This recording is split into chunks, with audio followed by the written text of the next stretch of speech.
ख्रिस्त में प्यारे भाइयों बहनों, सबों को जय यीशु एवं आगमन काल की ढेर सारी शुभकामनाएं। आज से हम आगमन काल की शुरुआत करते हैं। इस काल में हम यीशु के आगमन की आशा करते हैं, यीशु के आगमन की लालसा चाहत रखते हैं, यीशु के आगमन की प्रतीक्षा और इंतजार करते हैं।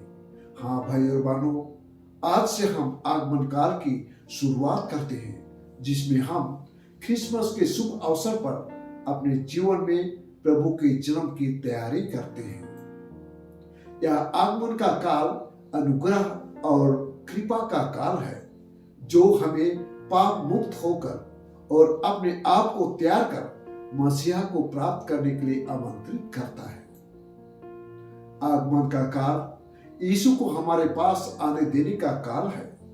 दूसरों शब्दों में, हम यीशु को हमारे दिलों में, घर परिवारों में आने का रास्ता बनाते हैं। यह हमारे जीवन का एक अग्रगामी क्षण है, क्योंकि हम अपने उद्धारकर्ता के जन्म की लालसा और इंतजार करते हैं।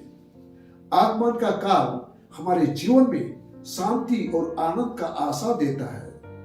आगमन का काल हमें चर्नी में बालक को प्रदान करता है, और वह बालक कोई नहीं बल्कि स्वयं प्रभु यीशु है, ताकि उसके जन्म से हम उनके क्षमाशील प्रेम में पुनर्जन्म ले सके। आइए हम संकल्प लें कि हम इस वर्ष के आगमन काल को वास्तव में एक अनुग्रह का काल और फलदायी काल बनाएं। आगमन का काल आशा का काल है। इस काल में हम कुछ होने की चाहत रखते हैं, कोई घटना घटने की चाहत रखते हैं और सोचते हैं कि यह सचमुच होगा। अर्थात आगमन के काल के दौरान हम अपने उद्धारकर्ता के आने की आशा करते हैं, और वह निश्चित रूप से आएगा। वह हमारे दुखी जीवन और टूटे जीवन को आनंद से भरने और जोड़ने के लिए आएंगे। निश्चय वह हमारे जीवन में आशा और आनंद लाएगा। आगमन का काल लालसा चाहत का काल है। आगमन का काल हमें पश्चाताप करने और परमेश्वर से क्षमा मांगने का अवसर देता है। जैसा कि हम जानते हैं, यह काल हमारे टूटे हुए जीवन को परमेश्वर की कृपा से जीवन को आध्यात्मिक जीवन में बदल सकती है। इसलिए हम प्रभु यीशु की आने की लालसा और चाहत करते हैं, और निश्चय वह अपनी क्षमा और आशा को हमारे जीवन में लाएगा। आगमन का काल इंतजार और प्रतीक्षा का काल है।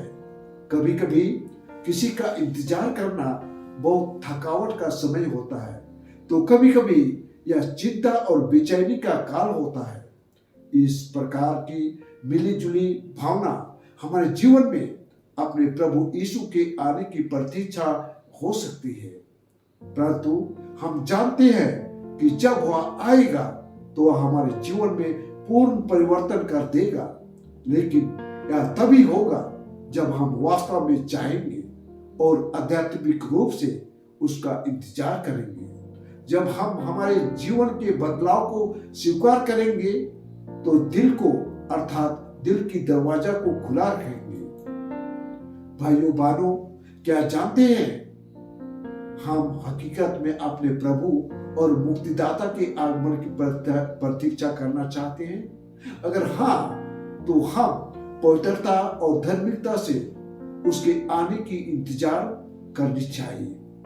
आगमन का काल कृपा और अनुग्रह का काल है। इस काल में हमें ईश्वर की कृपा प्राप्त होती है। इस काल में ईश्वर से दया, क्षमा, करुणा और अंततः हम ईश्वर का क्षमा प्यार पाते हैं। इसलिए हमें उसे ग्रहण करने के लिए स्वयं को खुला और तैयार रखने की आवश्यकता है। भाइयों बहनों, आगमन का काल में 4 आगमन रविवारों के लिए 4 पारंपरिक आगमन मोमबत्ती और उनके विषय होते हैं। पहला, बैगनी रंग की आशा की मोमबत्ती। दूसरा, बैगनी रंग की शांति की मोमबत्ती। और तीसरा, गुलाबी रंग की आनंद और खुशी की मोमबत्ती, और चौथा बैगनी रंग की प्रेम और प्यार की मोमबत्ती। आज का तीनों पाठों का विषय प्रतीक्षा, इंतजार और आशा का है। हाँ, मुक्तिदाता प्रभु यीशु की आने की प्रतीक्षा, इंतजार और आशा होती है। साथ ही साथ उस पल के लिए भी तैयार रहने की आवश्यकता है, क्योंकि वह ऐसे समय में आएगा जिसकी हम उम्मीद नहीं करते हैं।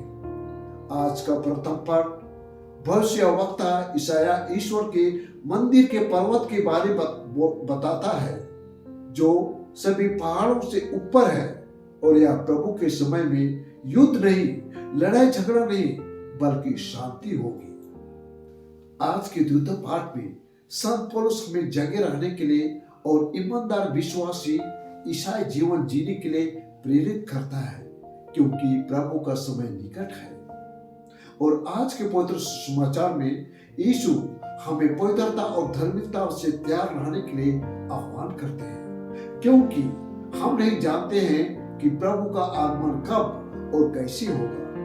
प्रभु का दिन कब आएगा, या आज हो या कल होगा, या अगले वर्ष होगा, हमें पता नहीं। इसलिए आवश्यकता है हमें हमेशा पवित्रता और धार्मिकता से सतर्क और तैयार रहना चाहिए। हमें प्रतिदिन अपने दैनिक जीवन में धार्मिकता, पवित्रता से जीवन यापन की आवश्यकता है, और परमेश्वर के समाचार के नियमों और आज्ञाओं के अनुसार जीने की जरूरत है।